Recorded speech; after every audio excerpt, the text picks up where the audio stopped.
Just imagine the world where AI is as ubiquitous as electricity and power every aspect of our life. Also picture that in this world, in the same world, that this AI is about to spiral all of us into chaos. Ladies and gentlemen, we are at the precipice of a historical and the most important technology breakthrough probably in our lifetime. And are we ready to take the leap into the future? And AI-augmented digital transformation is not just coming, it's here. However, take the kicker that right now we are almost like letting AI to drive without a driver license, driving on the road without the traffic rules and without the road signs. So how are we going to let this continue?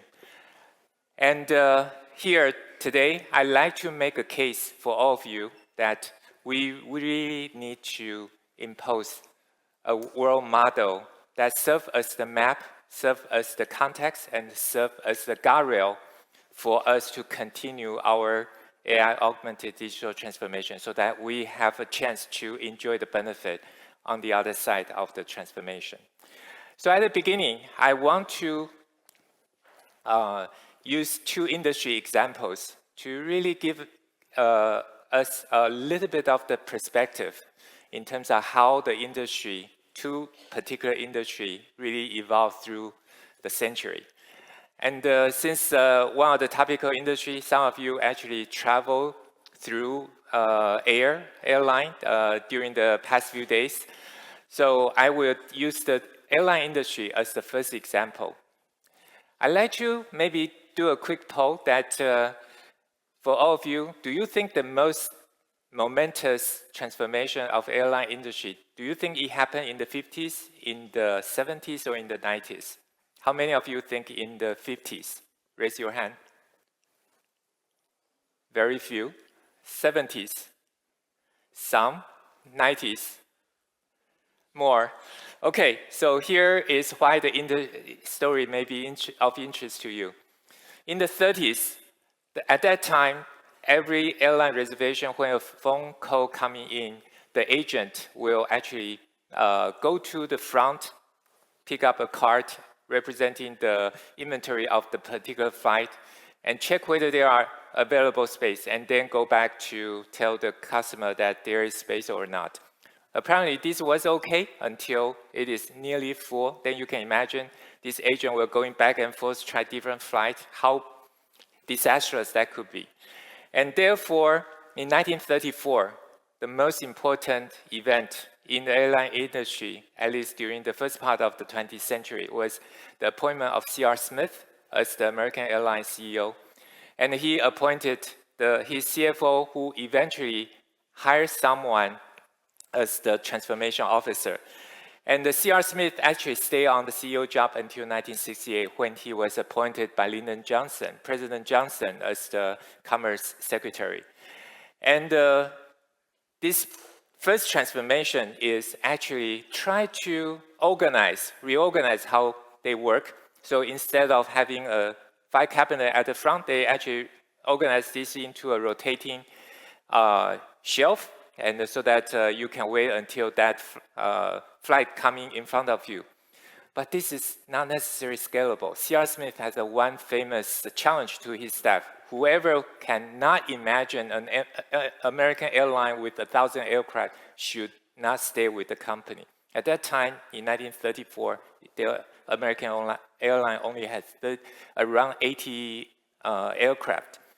So this transformation officer actually focused on thinking how they can transform. They start with at least doing the inquiry of the inventory when the utilization is low. He actually pushed a few local company to manufacture this reservoir for American airline, which at least allow that when the utilization is has reached 75%, then the flight will be pegged, and that pegging will be using this device to distribute to all the local office, so that eventually the reservation is no longer centralized, at least when the utilization is not high. However, the real first moment of the digital transformation, when the inventory is actually also recorded digitally, is 1952, when the magnetronic reservoir was actually pushed out, when the inventory was recorded on the drum. The most interesting part, of course, is in 1953, when C.R. Smith took the same flight with an IBM salesperson, Blaine Smith. They obviously had conversation with the same last name. From Los Angeles to New York is a relatively long flight, and they actually share the challenges. And then the IBM salesperson connect the challenge to a project that IBM was building for Air Force at the time, SAGE, Semi-Automatic Ground Environment. And that led to the system 10 years later, the SABRE, Semi-Automatic Business Research Environment, that was built on IBM 7080. It's a vacuum tube mainframe. And then subsequently, in 1974, there was an IBM 360 mainframe base.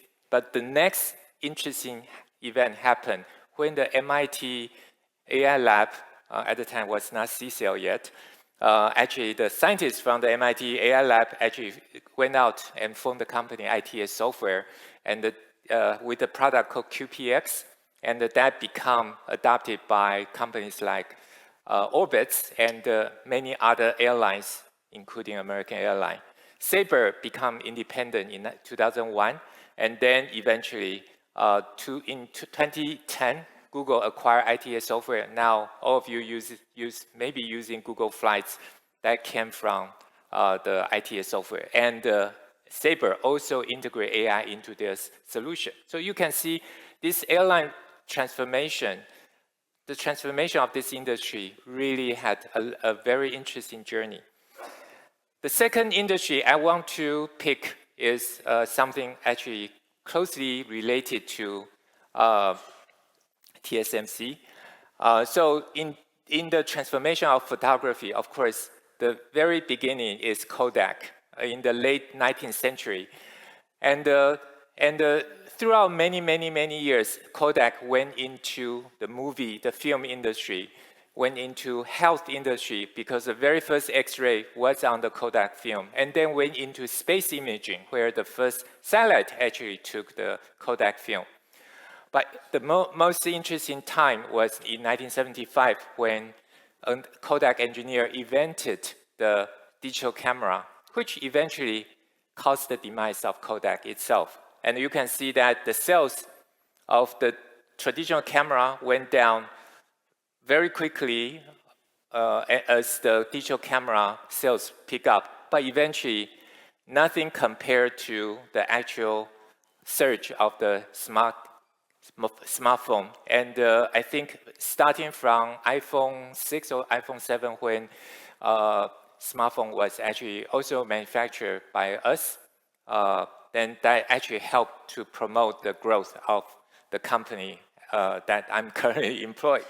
So after the digital transformation, a lot of other things begin to happen. During the early years, we worked heavily on the transmission and storage in terms of all kinds of compression methods, lossless or lossy. We spent a lot of effort, including my personal effort, in actually trying to derive low-level features from the images. We actually went in to define the standard called MPEG-7 and MPEG-21 to capture and standardize the metadata about those images. And then once the camera and the images become an app within many apps on the smartphone, this really opened up a lot of new opportunities, because now you can compose, you can orchestrate all these apps on the phone. And then recently, in the recent 10 years, when the ImageNet that by Professor Fei-Fei Li started the deep learning journey that seemed to actually overcome the semantic barrier that we couldn't do during the information retrieval era. And then recently, of course, all this multimodal capability begin to be built by various LLM. And that really take us to potentially the next frontier. So I think at the beginning, I talked about the challenges we are facing in terms of injecting AI augmentation into digital transformation. We often suffer three major challenges: the uncertainty introduced by various AI algorithms. In industry, we, in many cases, require nearly perfect precision. We suffer a lot on the bias towards familiarity because we use training data. Training data obviously was based on what we have experienced. How are we going to predict the black swan effect? And then eventually, a lot of speakers this morning talk about the hallucination. How do we actually put a guardrail for the generative AI? So let me start with the 4 examples that how the challenges are manifested in various industries I've been through. Let's start with the manufacturing industry. In manufacturing industry, the most important part, or at least one of the important parts, was how can we forecast the cycle time? Why the cycle time is important? Because we need to tell our customer when your product is expected to be delivered. People will say, I'm used to Amazon or all the e-commerce. I know exactly when the product is going to be shipped and arrive. Everything in logistics seems to be so easy. But it won't be so easy when the cycle time takes about 3 or 4 months. It would be lucky if we actually can predict the precision up to within a week. So in this case, I'm using the semiconductor manufacturing as an example, where the formula, one of the 2 formula you will see today, cycle time equal to work in progress divided by the start rate, and this some people will refer to as the Lito's result, Lito's formula. And with 360K lots and 4K lots per day, it's about 90 days of the cycle time. And that's pretty much the current leading node cycle time. It's about 1 layer per day. And therefore, you can imagine forecast 3 or 4 months into the future is extremely challenging. And if you actually try to develop a naive model to do the forecast, whether you use simple autoregression or using deep learning or using transformer or other kinds of GenAI, usually it's very difficult to be precise even within, let's say, 20%. So eventually, why the naive model are not enough? Because a lot of context and the actual operation of the fab into the future are not accounted for. What's in the future need to be accounted for. Your scheduled maintenance, your unscheduled downtime, the delivery schedule, because remember, the fab is operated by people. People will see the expected delivery time and adjust the position of that work in progress within the queue. And therefore, you have to be able to account for that. And then the fab utilization, when there is a huge demand on GPUs, for example, or a huge demand on iPhone, then these are all examples where will cause the impact on the cycle time prediction. The second example is where I encounter in PwC. I spent 3.5 years at PwC, and also this same example is true for what I have seen in EY and Deloitte, all the major accounting firms that actually try to put their AI effort into something that could have been resolved, or actually much more accurate results can be obtained. So this is starting from an audit client where they have lots of data, and as an auditor, they actually try to obtain the data to acquire the data, and then these kind of rules are being repeated again and again, and the local generation of this taxonomy are not actually taking into account of what was already there at the audit client. So eventually, it is fair to say that when the investor are actually getting the data and try to interpret the data, eventually they also have to apply the rules, apply their own interpretation again, as opposed to having an accurate understanding right from the beginning. So having this repetitive interpretation of the data was actually quite common in many of the auditing industry. In the third example, this is where I encountered in Accenture, where we actually do a lot of business process outsourcing services for our major clients. And typically, I'm using a collection service as an example, where the collection actually starts from an AR aging report. I will tell you what AR aging report is in a second. And then identify those AR that are 30, 60, or 90 days overdue, and then sending out reminders, and then potentially sending those overdue, really long overdue clients to the collection agency, maybe getting the mafia and whack the customer. And eventually, the interesting aspect is when I see many automation, they actually just look at the process, applying AI locally, for example, generating the reminders and process the email correspondence of the reminders without actually seeing the bigger picture that AR, the account receivable, was actually triggered when you invoice your customer. So the whole process should have begun when you invoice the customer. In many cases, the reason you get into collection is customer never received the invoice or had disputes or no incentive to pay on time. So instead of actually addressing these issues individually, it will be better to actually have the bigger framework. So you really need to see the forest, not just the trees.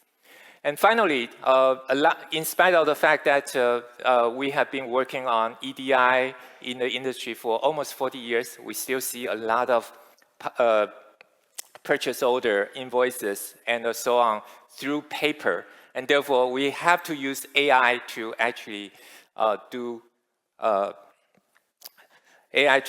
understand the documents. And eventually, this uncertainty during the interpretation is really, really problematic.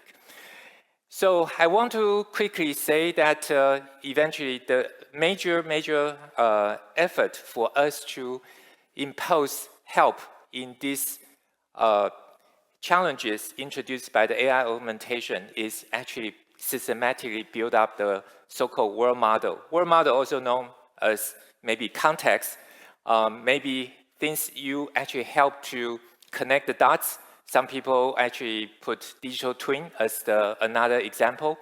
World model does not have to be something like the matrix in the movie. It can be defined at the conceptual level, at the structural level, and at the behavior level. And for every industry, I can give you examples where all this world model can be defined and has been defined.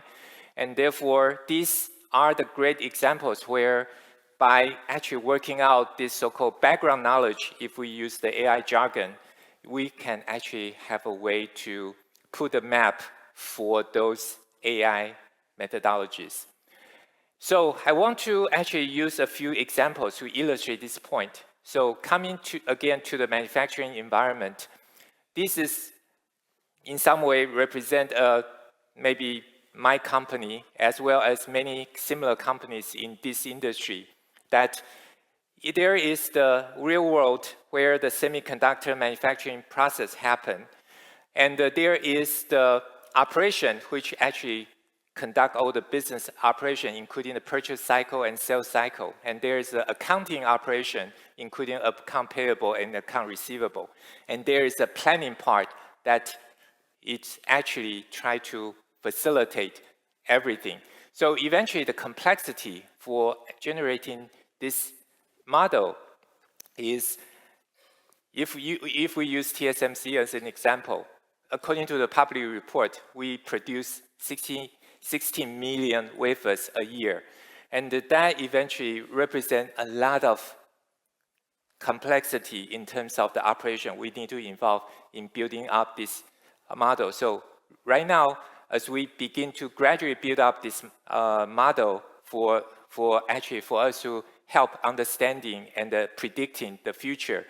Hopefully this gives you a sense that the challenges we might be facing. And then the second example in the auditing industry, where a typical audit starts from the pre-audit, audit plan, internal control, testing, and then the substantive testing, and then eventually to the generation of the financial report. In the traditional audit industry, we actually try to do the sampling. For example, if you have 1 billion transactions, you sample maybe 1% of it, but eventually a lot of human is involved in selecting the samples. And by the way, the sampling is only effective only when the samples is representative of the background population. So as a matter of fact, we begin to, when I was in PwC, we begin to move towards full population testing since we have so much computational capability. And this really unleashed the capacity for us to apply more AI, including generative AI, into this environment.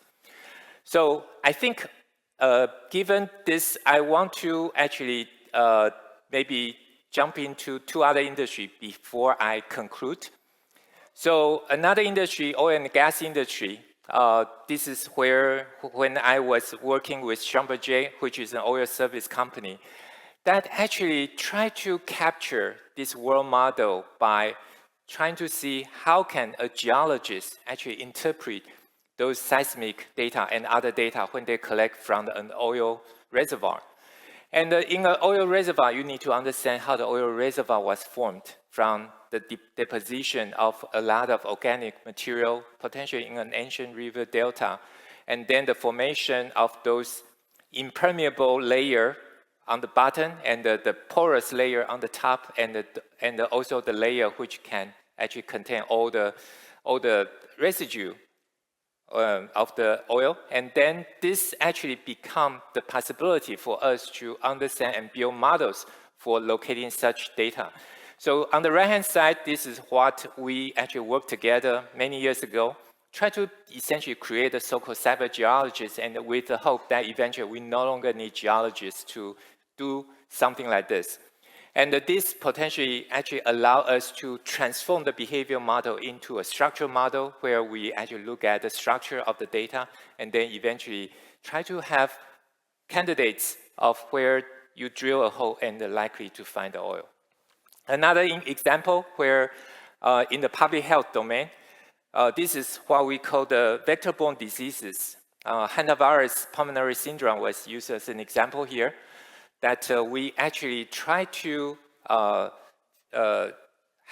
use the 93 outbreak as an example, where the initial outbreak actually took place in the 4 corner areas in the United States. And this has a case fatality rate of 67%. And this actually was found out to be caused by El Nino followed by La Nina. El Nino brings lots of rain to a place which are usually dry, and then the La Nina dry up the place. The raining bring in a lot of vegetation, and hence the rodents. And the subsequent dry up the vegetation and drove the rodents into people's house and result in the outbreak. So eventually we see that this is 9 months before the outbreak. We can actually build a model to almost precisely predict where the outbreak is likely to happen. And then this is in 93, again, going to predict into the future, the risk has substantially receded. By 95, the risk is totally gone, and then in 98, the risk come back again. This year, we are entering into another La Nina phase. Certainly, we can expect something like this is going to happen. So I think I want to actually skip the next 2 examples and potentially wrap up with a thought that the major opportunity as we actually begin to build world model is actually how the world model can be embedded in the enterprise and the enterprise software. And within the enterprise software, this is a little bit busy, but you can see that the evolution of the enterprise ERP and the evolution of the database and the evolution of the content management, they are all interrelated. But now, the actual emergence of the need for building world model within and around the enterprise across supply chain really potentially generate the next round of opportunities where we actually can use our enterprise software to help us more effectively in managing our business operation. And this operation and this opportunity really remain for many of us to study and pursue. So finally, I want to wrap up this discussion by a little bit final thought. The world model is not really just a static representation of the real world. It actually need to be dynamic. And therefore, it need to be connected to the real world through potentially various kinds of sensors. And eventually, the virtual representation or the world model is not going to be terribly useful until you actually make decisions based on the world model. So eventually, in order for this world model to be fully useful for us as the map and the guardrail for our AI-augmented digital transformation, it needs to be a closed loop. And this closed loop, together with our, hopefully, transformation of the enterprise software, will help us to bring our digital transformation, AI-augmented digital transformation, to the next level. Thanks very much for your attention.